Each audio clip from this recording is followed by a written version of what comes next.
ধর্ষণ মামলার আসামিকে পুলিশের থেকে কেড়ে নিয়ে গণপিটুনি। নতুন টাকায় থাকছে না ব্যক্তির ছবি, হাতে পাওয়া যাবে যখন। জানাবো মার্কিন সিনেটরকে প্রধান উপদেষ্টা কাতারে রাষ্ট্রদূতের সাক্ষাৎ, নির্বাচন অবাধ ও সুষ্ঠু হবে। এবং সর্বশেষ জানাবো নির্বাচিত সরকারের কাছে ক্ষমতা হস্তান্তর করলে দেশের শান্তি ফিরবে বলছেন টুকু। শুনছিলেন সংবাদ শিরোনাম, এবারে বিস্তারিত। ধর্ষণ মামলার আসামিকে পুলিশের থেকে কেড়ে নিয়ে গণপিটুনি। রাজধানীর খিলক্ষেতে শিশু ধর্ষণের অভিযোগে গ্রেপ্তার এক যুবককে পুলিশের কাছ থেকে ছিনিয়ে নিয়ে পিটিয়ে গুরুতর আহত করেছে উত্তেজিত জনতা। গ্রেপ্তার আসামিকে ছিনিয়ে নিতে পুলিশের উপর হামলা করা হয়, ভাঙচুর করা হয় পুলিশের গাড়ি। এতে খিলক্ষেত থানার ওসি সহ বেশ কয়েকজন পুলিশ সদস্য আহত হয়েছেন। খিলক্ষেত থানার ওসি মোহাম্মদ কামাল হোসেন জানান, আসামিকে থানায় নিয়ে যাওয়ার সময় কয়েকশো মানুষ পুলিশের গাড়িতে হামলা করে আসামি ছিনিয়ে নেয়। এ সময় তারা গ্রেপ্তার আসামিকে পিটিয়ে আহত করে। পরে অতিরিক্ত পুলিশ গিয়ে আসামি ও আক্রান্ত পুলিশ সদস্যদের উদ্ধার করে নিয়ে আসে। গণপিটুনির শিকার যুবককে গুরুতর আহত অবস্থায় কুর্মিটোলা হাসপাতালে নেওয়া হয়েছে, সেখানে তার চিকিৎসা চলছে। এদিকে ধর্ষণের শিকার 6 বছর বয়সী শিশুকে ঢাকা মেডিকেল কলেজ হাসপাতালে ভর্তি করা হয়েছে বলে জানিয়েছেন ঢাকা মেডিকেল পুলিশ ফাঁড়ির ইনচার্জ মোহাম্মদ ফারুক। সেখানে শিশুটির পরীক্ষা নিরীক্ষা ও চিকিৎসা চলছে।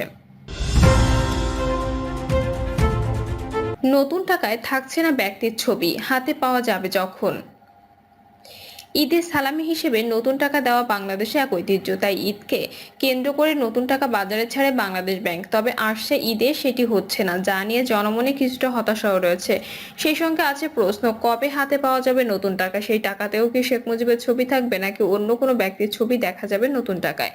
এসব প্রশ্নের উত্তর দিয়েছেন অন্তর্বর্তী সরকারের অর্থ উপদেষ্টা ডক্টর সালেউদ্দিন আহমেদ। ঠিকানা খালেদ মহিউদ্দিনের টক শোতে এসব নিয়ে বিস্তারিত জানিয়েছেন তিনি। ঈদে নতুন টাকা বাজারে না আসার পেছনে সেন্ট্রাল ব্যাংকের দেরিতে সিদ্ধান্ত নেওয়াকে দায়ী করেছেন অর্থ উপদেষ্টা। তিনি বলেন, সেন্ট্রাল ব্যাংক যেটা করতে পারতো ওরা নিজেরা বিচার করতে পারতো।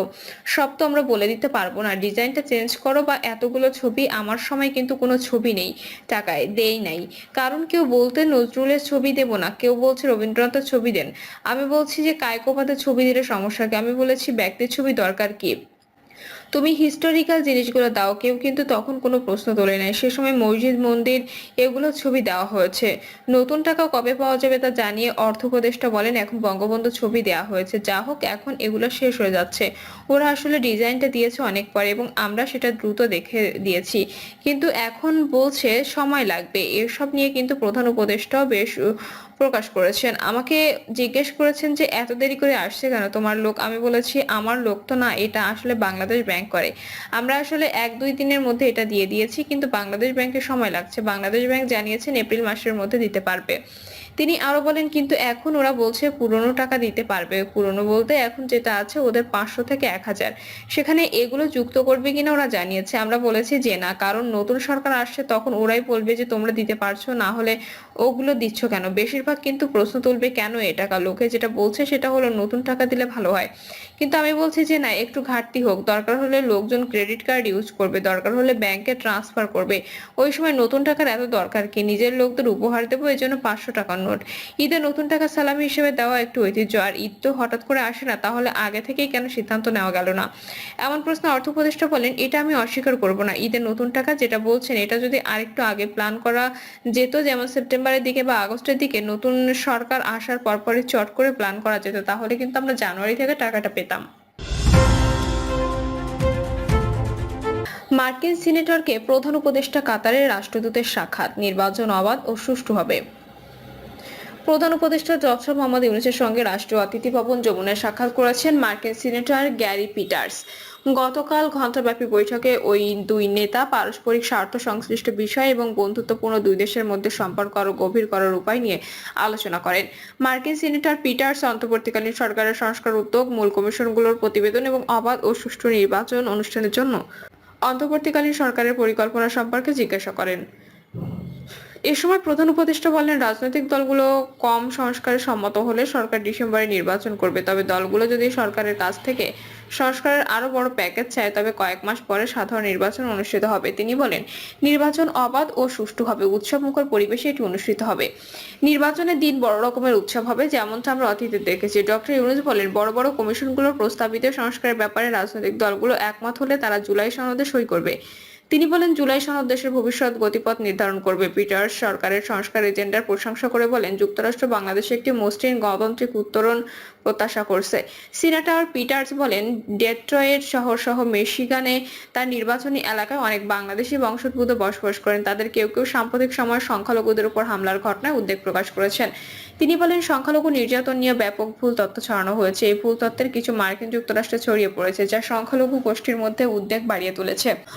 ডক্টর ইউনূস ধর্ম, বর্ণ, জাতি, লিঙ্গ নির্বিশেষে দেশের প্রতিটি নাগরিকের মানবাধিকার সমুন্নয় রাখতে তার সরকারের অঙ্গীকার পুনর্ব্যক্ত করেন। তিনি বলেন, গত বছরের আগস্টে পট পরিবর্তনের পর সংখ্যালঘুদের, বিশেষত হিন্দুদের উপর আক্রমণগুলো রাজনৈতিকভাবে ছিল, ধর্মীয় উদ্দেশ্য প্রণোদিত ছিল না। তবে তার সরকার দোষীদের বিরুদ্ধে দ্রুত ব্যবস্থা নিয়েছে। প্রফেসর ইউনূস মার্কিন সিনেটরকে বাংলাদেশের বিভিন্ন শহর পরিদর্শনের আহ্বান এবং অন্যান্য মার্কিন রাজনৈতিক নেতা, সাংবাদিক ও কর্মীদের বাংলাদেশ সফরে আমন্ত্রণ জানান।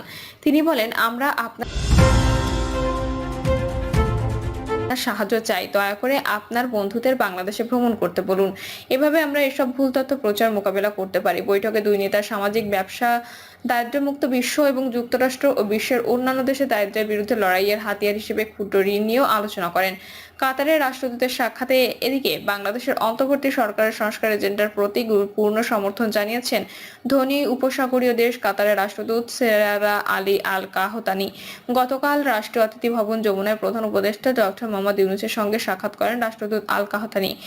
কাতারের রাষ্ট্রদূত বাংলাদেশের প্রধান উপদেষ্টাকে বলেন, কাতার বাংলাদেশকে সব ধরনের সহায়তা দিতে আগ্রহী। বাংলাদেশের ঘনিষ্ঠ বন্ধু হওয়ার জন্য কাতারের আমিরকে ধন্যবাদ জানিয়ে প্রধান উপদেষ্টা বলেন, এটি চমৎকার। প্রধান উপদেষ্টা কাতারের সঙ্গে বাণিজ্য ও বিনিয়োগের সম্পর্ক গভীর করার প্রয়োজনীয়তার উপর গুরুত্ব আরোপ করেন। তিনি কাতারের ব্যবসায়ীদের বাংলাদেশে বিনিয়োগ ও তাদের কারখানা দেশের বিভিন্ন অর্থনৈতিক অঞ্চলে স্থানান্তরের আহ্বান জানান। তিনি বলেন, বাংলাদেশ এখন ব্যবসার জন্য প্রস্তুত। কাতারের ব্যবসায়ীরা বাংলাদেশের সুযোগ সুবিধা অন্বেষণ করুক। উল্লেখ করে বলেন, এপ্রিলের প্রথম দিকে ঢাকায় একটি বিনিয়োগ সম্মেলন অনুষ্ঠিত হবে। কাতারের রাষ্ট্রদূত এই আমন্ত্রণের প্রশংসা করে বলেন, তিনি আশা করেন খুব শিগগিরই তার দেশ থেকে আরো ব্যবসায়ী বাংলাদেশ সফর করবেন। ডক্টর ইউনূস তার সরকারের সংস্কার এজেন্ডা এবং রাজনৈতিক দলগুলোর সঙ্গে সংলাপের জন্য ঐকমত্য কমিশনের কার্যক্রম তুলে ধরেন। প্রধান উপদেষ্টা জানান, গ্যাস সমৃদ্ধ উপসাগরীয় দেশটিতে একটি আন্তর্জাতিক সম্মেলনে যোগ দিতে আগামী মাসে তিনি কাতার সফর করবেন বলে আশা করা হচ্ছে। নির্বাচিত সরকারের কাছে ক্ষমতা হস্তান্তর করলে দেশের শান্তি ফিরবে, বলছেন টুকু। অন্তর্বর্তী সরকারের প্রধান উপদেষ্টাকে উদ্দেশ্য করে বিএনপির স্থায়ী কমিটির সদস্য সাবেক মন্ত্রী ইকবাল হাসান মাহমুদ টুকু বলেছেন, অনেক সময় চলে গেছে, আপনারা কোনো সংস্কারই করতে পারেননি, শেখ হাসিনার গণহত্যার বিচার শুরু করতে পারেননি, সংস্কার করা আপনাদের কাজ না। তাই দ্রুত জাতীয় নির্বাচন দিয়ে নির্বাচিত সরকারের কাছে ক্ষমতা হস্তান্তর করলে দেশে শান্তি ফিরে আসবে। তিনি বলেন,